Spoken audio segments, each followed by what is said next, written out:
Welcome. Let's dive right into today's emotional heartbreak story. I've always been a straight shooter.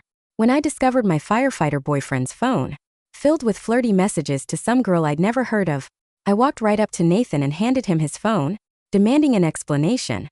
After a long silence, he confessed he the girl with depression that I rescued on a call. I'll admit I had feelings for her. But Summer, we've been together since high school. That's not easy to throw away. I promise I'll keep my distance from her from now on. Looking at the sincerity in Nathan's eyes, I swallowed my heartbreak and chose to forgive him. The wedding would go on as planned. But on our wedding day, his teammate suddenly burst into the venue. "Captain Evening found out about your wedding. She's threatening to jump off a building." The suspended diamond ring dropped to the floor with a sharp clink. Nathan bolted toward the door like lightning. I screamed after him, my eyes red. "Nathan, if you walk out that door today, we're done forever." He hesitated for just a moment, then left without looking back. He broke his promise after all. The wedding venue erupted into chaos. Beth's whispers pierced my eardrums like thousands of tiny needles. Both sets of parents rushed over, confused about what had just happened. Nathan's teammate, Josh, stood there helplessly, his face bright red. Summer Evening has clinical depression. Last time she tried to jump, the captain saved her. She's completely dependent on him. Only he can talk her down. It's a matter of life and death. The captain had no choice. Please don't blame him. Josh had worked with Nathan for 3 years. He always been respectful to me, calling me by name with a warm smile. But now he couldn't even meet my eyes. I didn't know how many of Nathan's secrets he'd kept, or what his connection was to this evening girl. Pain spread through my chest like cracks in ice. For the first time, I truly felt Nathan's betrayal. My parents held my hands, panicking. What's going on? Isn't he on wedding leave? Who needs him to rescue them right now? Nathan's parents called him frantically, apologizing profusely. "Summer, honey, don't worry. I'm calling that boy right now. If he doesn't come back, I'll break his legs myself." The diamond ring lay on the red carpet, kicked further away by passing feet. Just like my shattered heart, I stood there in my wedding gown, the train dragging on the floor like a cloud beaten down by rain. All those countless fantasies about my wedding day. I never imagined it could be this humiliating. The groom abandoning his bride in a hall full of wedding guests. For another woman. 5 hours. 108 calls. Nathan didn't answer a single one. I watched my phone screen go dark, light up, go dark again, until finally the battery died completely. Sunlight streamed through the church's stained glass, casting fractured colors on the floor. Falling across my empty ring finger, guests gradually left, leaving behind scattered confetti and half-eaten reception food. I suddenly felt dizzy. Everything spun. The last thing I heard was my mother's panicked crying. When I opened my eyes again, the smell of disinfectant filled my nostrils. A nurse was changing my foredrip. Seeing me awake, she said gently, "You're carrying a life now. You can't let yourself get this upset. You need to take care of yourself." I stared at the ceiling as tears silently rolled down into my hair. From age 17, accepting Nathan's love letter on the high school field to college, when he took a 20-hour train ride just to surprise me for the weekend, to the day he became a firefighter. His eyes red as he promised, "I'll protect the people and I'll always protect you." 7 years flashed through my mind like a movie on fast forward. I smiled bitterly looking at my parents and Nathan's parents, their faces unable to hide their excitement about the pregnancy. Tears welled up in my eyes. How could I explain that? This 7-year relationship finally reached its end? At 7 that evening, Nathan finally appeared after vanishing for 6 hours. His face was pale, his eyes filled with guilt. "Summer, I'm sorry." His voice was hoarse. "Evening. I couldn't let her die. Saving lives is what I do." I swallowed the bitterness in my throat. "There are dozens of firefighters. It have to be you. She chose our wedding day to jump. She demanded you specifically come save her. What do you think that means, Nathan? I'm not an idiot." After a long silence, he gripped my cold hands, his voice rough. "Summer, in 7 years I've never asked you for anything. Just this once. Please don't make a big deal out of this. Give Evening a hard time. I'm worried about her condition. She can't handle that kind of stress." I looked at the earnestness in his eyes. My heart felt like it was being crushed in someone's fist so tight. I couldn't breathe. He shouldn't be asking me for favors. He should be apologizing. A person's first instinct doesn't lie. He hadn't thought about how humiliated I must have been. That wedding. He hadn't worried about why I ended up in the hospital. All he could think about was Evening. Ears fell like broken pearls, landing on the white sheets and spreading into dark, wet circles. It took all my strength to squeeze out one word. "Fine. He visibly relaxed, then said, "Evening's really unstable. Knowing about our wedding, let's postpone it for now. I'll help her get treatment for a while. Once she's a bit better, maybe 3 months. Just 3 months. Then we'll have the wedding." Okay. Nathan's voice carried careful, tentative hope. I'd waited 7 years. 3 more months shouldn't matter. But looking at the concern for another woman in his eyes, I suddenly realized I couldn't afford to wait even 3 months. The baby in my belly seemed to sense my emotions and moved slightly. I touched my abdomen where a 6-week-old life was growing hours, yet somehow no longer having anything to do with him. I slowly pulled my hand back, my voice flat as a dead lake. "Nathan, I'm not good at remembering things, but I remember when you gave me that love letter at 17. You were so nervous you walked with both legs on the same side. I remember the first time you held my hand. Your palm was so sweaty but you wouldn't let go for 3 whole blocks. I remember graduation day. You hugged me and said you'd take care of me forever. You said you'd make me the happiest bride all these years. You remembered I don't eat onions or ginger. You remembered to make me ginger tea during my period. You remembered every little habit of mine. I always thought you cherished me more than anything." I looked up at him, tears suddenly breaking free. "But today I don't feel your love anymore." 7 years of memories crashed over me. Nathan's eyes reddened too. His throat bobbed as a tear rolled down. "But summer evening needs me right now. One sentence needs me shattered my last shred of hope." I looked at him and suddenly laughed through my tears. "Go to her." He seemed stunned as if he hadn't expected me to say that. But in the end he said nothing. He turned and left the hospital room. The next day I packed my things to check out. Just as I turned the corridor corner, I ran into Nathan. His eyes weren't on me at all. Every ounce of his attention was on the girl beside him. She wore a hospital gown, her face pale, half carried by him like a frightened deer. So this was the woman he'd abandoned me at the altar for. My gaze must have been too intense. Evening noticed me first, instinctively shrinking behind Nathan, her fingers clutching his sleeve tightly. Only then did Nathan turn to look at me. His brow furrowed immediately, his tone impatient. "Summer evenings emotionally fragile. Whatever you want to say, let's talk at home. Don't make a scene at the hospital and scare her." Evening timidly poked her head out, her voice barely a whisper. "Summer, Nathan and I really aren't. Please don't misunderstand." I squeezed the ultrasound report in my hand until my knuckles turned white, but forced a thin smile. "You're overthinking it. I'm just here to check out." I turned toward the billing office without another glance at them. Nathan's expression flickered with something strange, as if surprised by my calm. His heart felt oddly hollow. He reached out to stop me. I instinctively looked back and noticed a stain on my trench coat I hadn't seen before. His eyes followed my movement, seeing me take off the coat. He removed his jacket to put over my shoulders, stepped away. He froze, then followed me, trying to take the coat from my hands. "Let me have it. You love this coat. I'll get it dry cleaned." I shook my head and tossed the coat directly into a nearby trash can. My voice flat. "Throw it out. I don't like things with stains. You know, I'm particular about that." Looking at my cold expression, Nathan's smile stiffened. He knew I wasn't just talking about the coat. I was talking about our relationship. Before he could respond, I'd finished checking out and walked away. Not far from the hospital, my phone buzzed, a text from Nathan. "Don't be mad. I got you those Napoleon pastries you mentioned wanting. Remember to pick them up when the delivery arrived at home."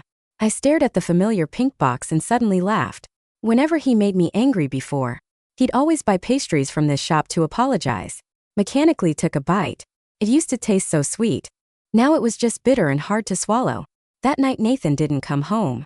Extracting yourself from a 7-year relationship hurt more than I'd imagined. I couldn't sleep until dawn, so I got up and started packing. The matching hoodies in the closet side by side, photo frames on the bookshelf, the sticky notes on the fridge. Every item carried a memory that cut like a knife. I remember the year we graduated. Nathan had just become a firefighter working around the clock. But on his days off, he'd come find me, his eyes bright as stars. "Summer, once I save up enough for a down payment, I'm marrying you."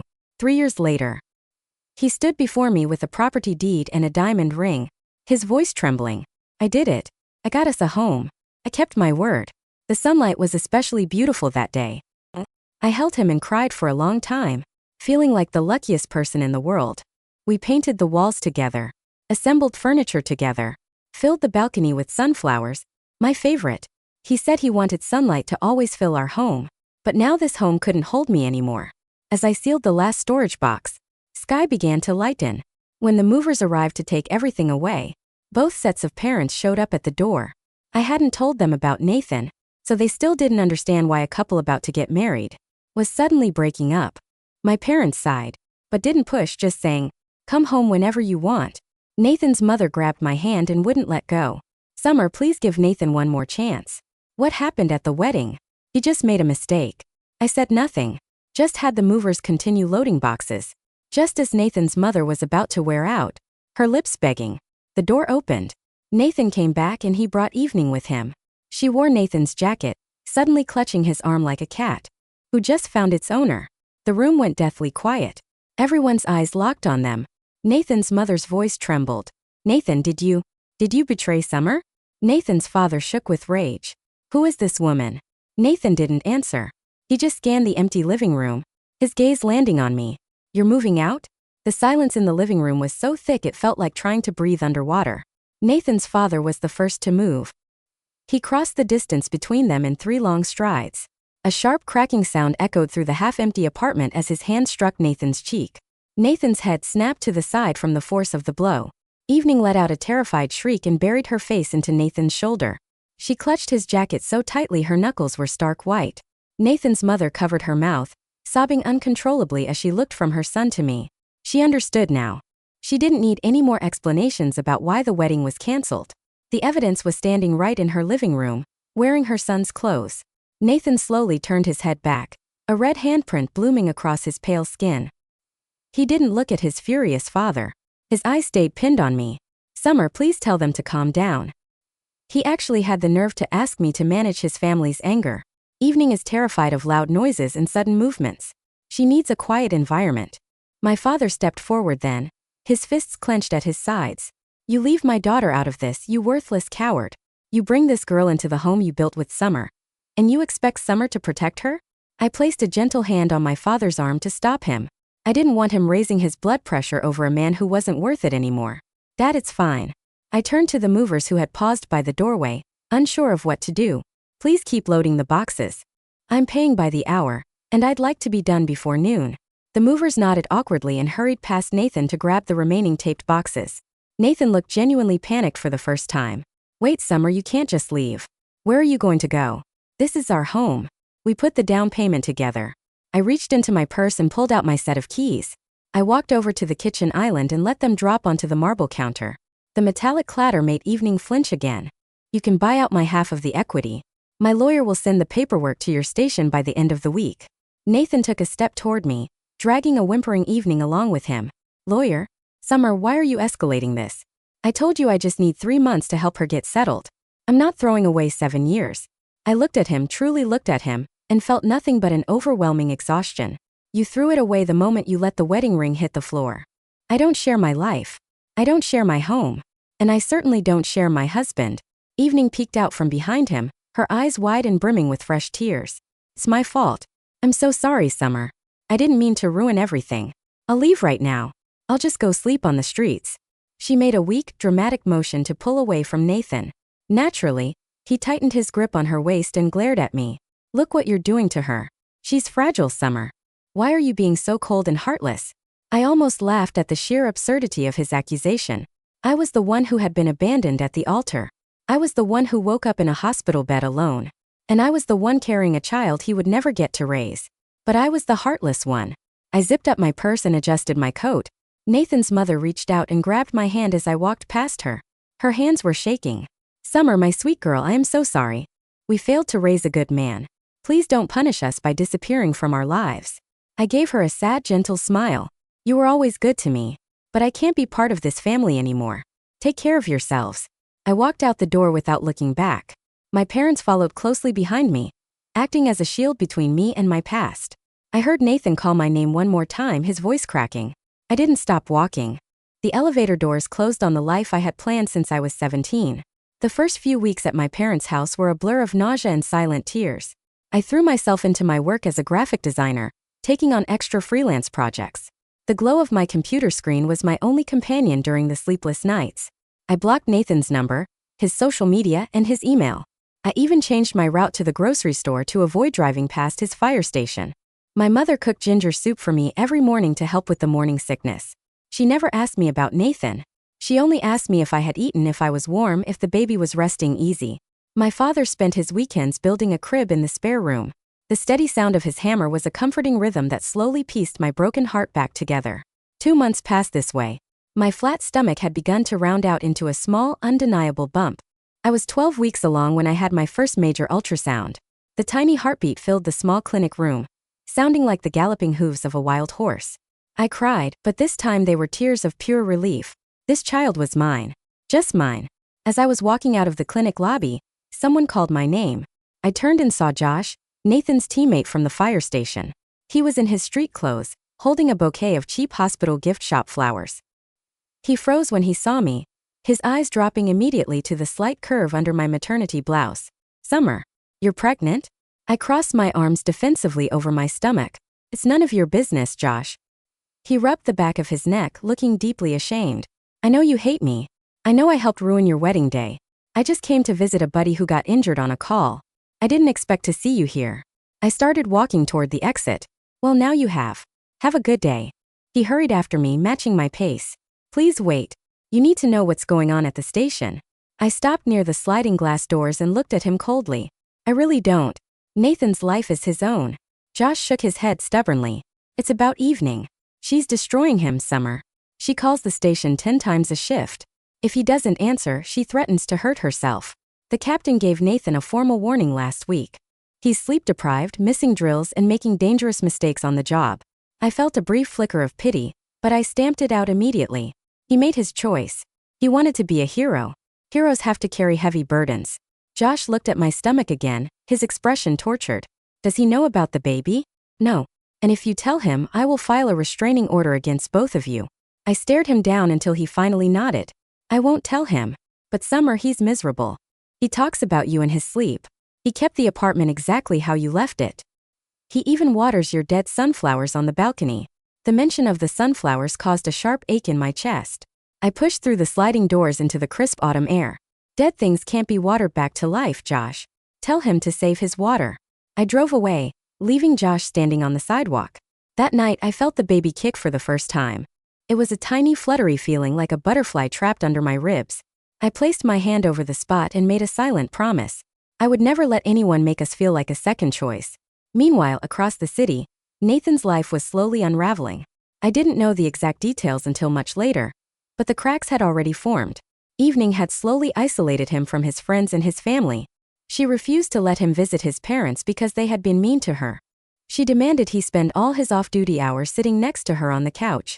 If he tried to go to the gym, she would have a panic attack. The fragile broken bird routine was wearing incredibly thin. Nathan started hiding in the bathroom just to have 10 minutes of silence. He would look at the empty space on the sink where my toothbrush used to be. He would remember how I used to sing off-key while doing my makeup. He began to realize the difference between needing someone and loving someone. Evening needed him to survive like a parasite needs a host. I had loved him because I wanted to, not because I lacked the ability to stand on my own. But by the time this realization truly settled into his bones, it was winter. I was nearly 6 months pregnant now. I was waddling slightly, wearing oversized sweaters, and craving strawberry ice cream at midnight. I had landed a major contract designing the branding for a boutique hotel downtown. My career was thriving. My mind was finally at peace. Then came the first snowstorm of December. The roads were icy, and the city traffic was a nightmare. I had just finished a client meeting and was waiting for a cab outside a coffee shop. The snow was falling in thick, heavy flakes, catching on my eyelashes.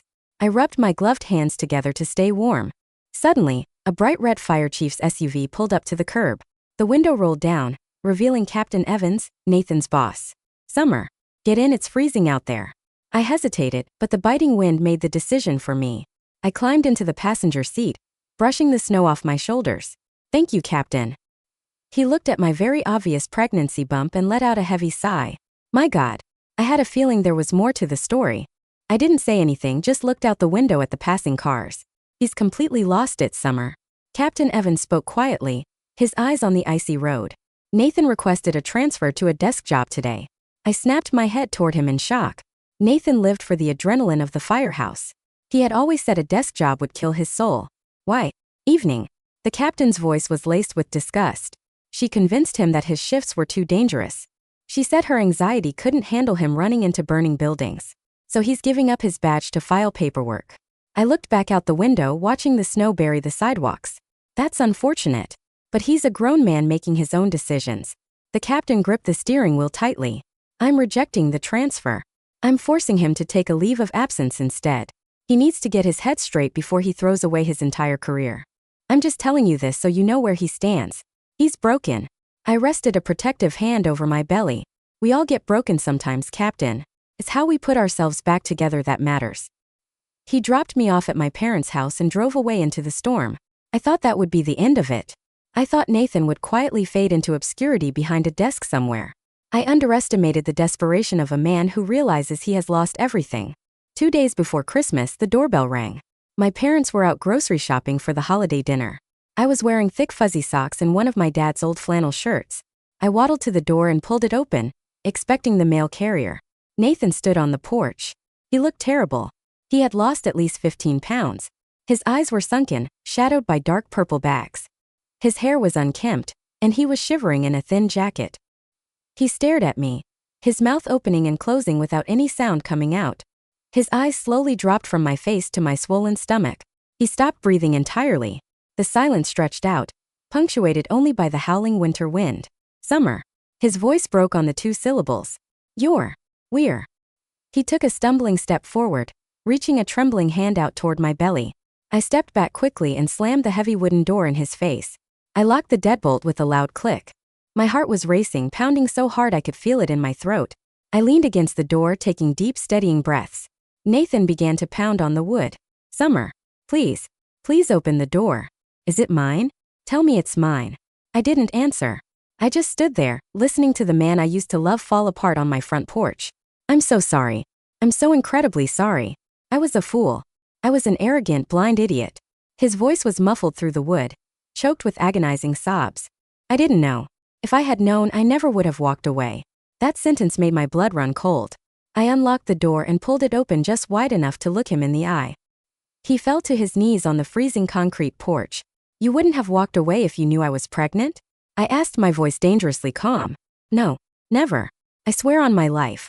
I stared down at him, feeling a terrifying wave of clarity. So my love wasn't enough to keep you. 7 years of my loyalty wasn't enough. The vows we were supposed to take that day weren't enough. You only would have stayed out of obligation to a fetus. Nathan looked up at me in horror, realizing the trap he had just walked into. No, that's not what I meant. Summer, you know I loved you. I loved you more than anything. Then why did you leave me standing alone on a red carpet in front of 200 people? I asked, my voice never rising above a conversational tone. Why did you let me read your text messages to her? Why did you bring her into our home? He buried his face in his hands, his shoulders shaking violently. She manipulated me. She made me think she was going to die. I wanted to be the good guy. I wanted to save everyone. You can't save everyone, Nathan. Sometimes trying to save a stranger means letting your family drown. I placed a protective hand on my stomach again. This baby is mine. You gave up your right to be a father the second you chose her over us. He looked up, his eyes wild and desperate. You can't do that. I have rights. I'm the father. I'll fight you in court. I'll do whatever it takes. I let out a harsh, bitter laugh. Fight me in court? With what money, Nathan? You're suspended from work. You're funding a private apartment and private therapy for a girl who refuses to get a job. And you think a judge will grant custody to an unstable man living with a manipulative liability? His jaw dropped. He had no idea I knew so much about his current situation. I'm doing better. I'm leaving her. I told her yesterday I'm done. I packed my bags. I'm coming back to you. The audacity of his words almost made me dizzy.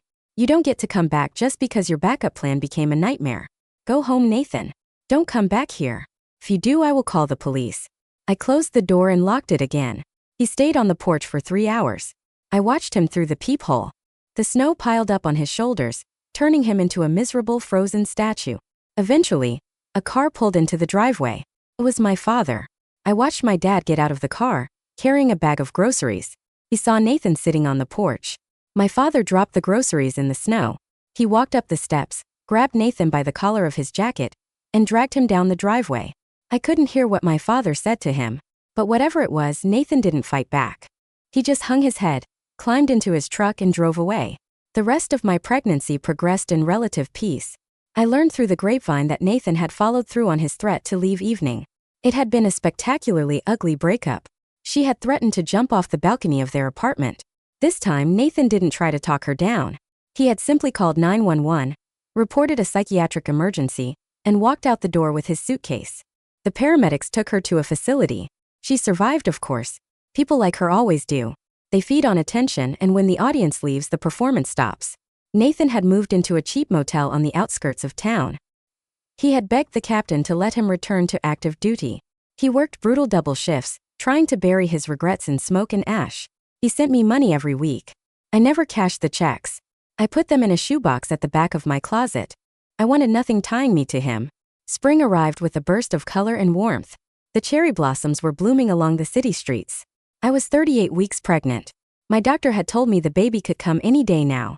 My mother had packed my hospital bag and placed it right by the front door. I was sitting in the backyard, reading a book in the sunshine, when the first contraction hit. It was a dull, heavy ache that wrapped around my lower back. I timed them for an hour. They were coming every 10 minutes. I calmly walked inside, called my mother who was at the store, and told her it was time. My parents drove me to the hospital. The pain intensified rapidly, stealing the breath from my lungs. I gripped the hospital bed rails, sweating and panting as the nurses hooked me up to the monitors. "You're doing great, Summer." The nurse encouraged me, adjusting the 4 in my arm. "Just breathe through it." Hours bled into one another. The pain was an all-consuming fire. But beneath the agony there was a fierce, undeniable joy.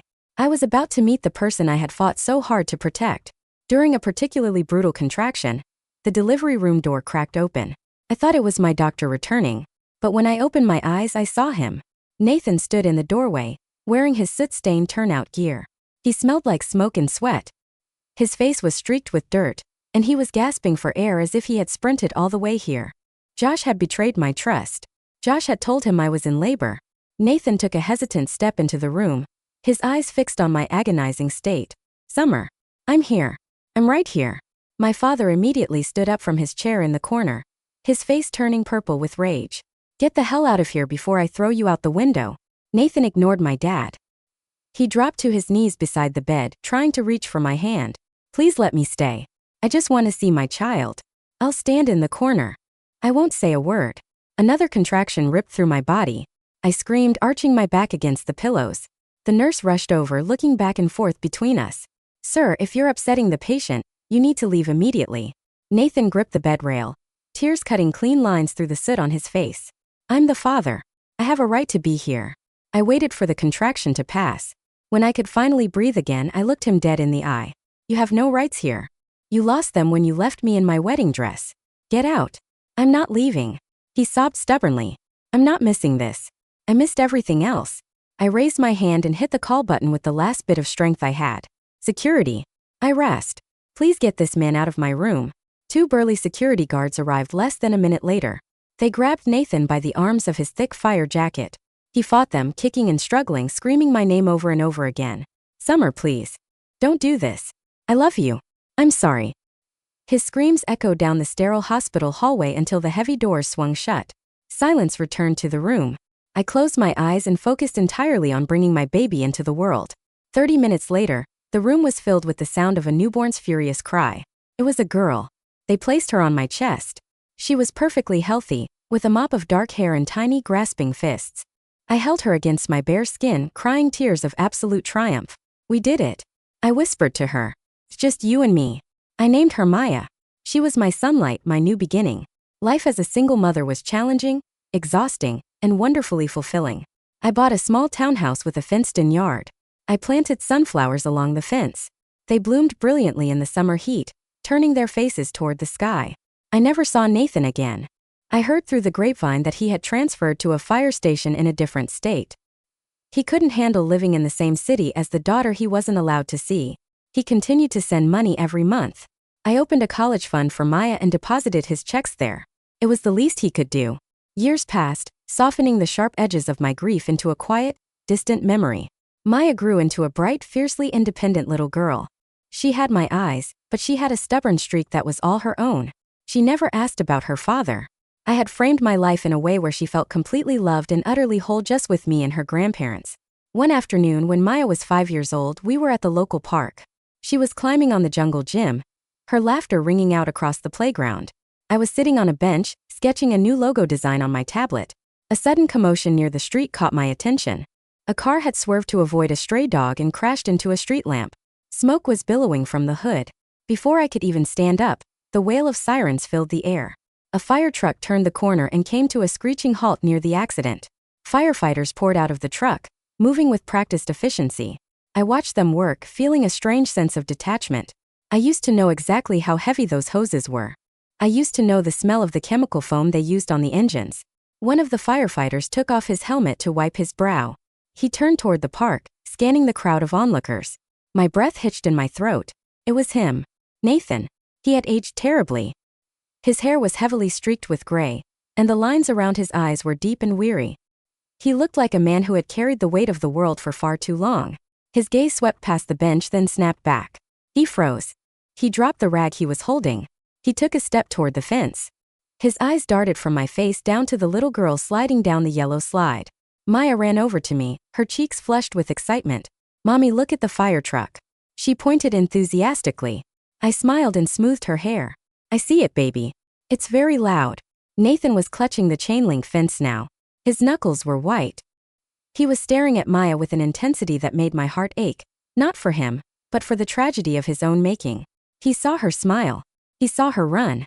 He saw everything he had thrown away for a fleeting moment of misplaced heroism. He opened his mouth, perhaps to call out my name, but he didn't. He slowly closed his mouth and let his hand fall from the fence. He picked up his helmet, turned around and walked back to his truck. He climbed into the cab and didn't look back. It was the bravest, most unselfish thing he had ever done for me. He finally understood that some mistakes can never be fixed. He finally accepted that he was a ghost in a life that had moved on perfectly well without him. I watched the fire truck drive away, its sirens fading into the distance. Maya tugged on my sleeve. "Mommy, can we get ice cream now?" I looked down at her bright, hopeful face. The past was gone, buried under years of healing and growth. The future was standing right in front of me, asking for strawberry ice cream. I smiled, taking her small, warm hand in mine. "Of course we can, my love." We walked out of the park together, stepping into the golden afternoon sunlight. I didn't look back. I didn't need to. My beautiful, hard-won life was waiting for me right here.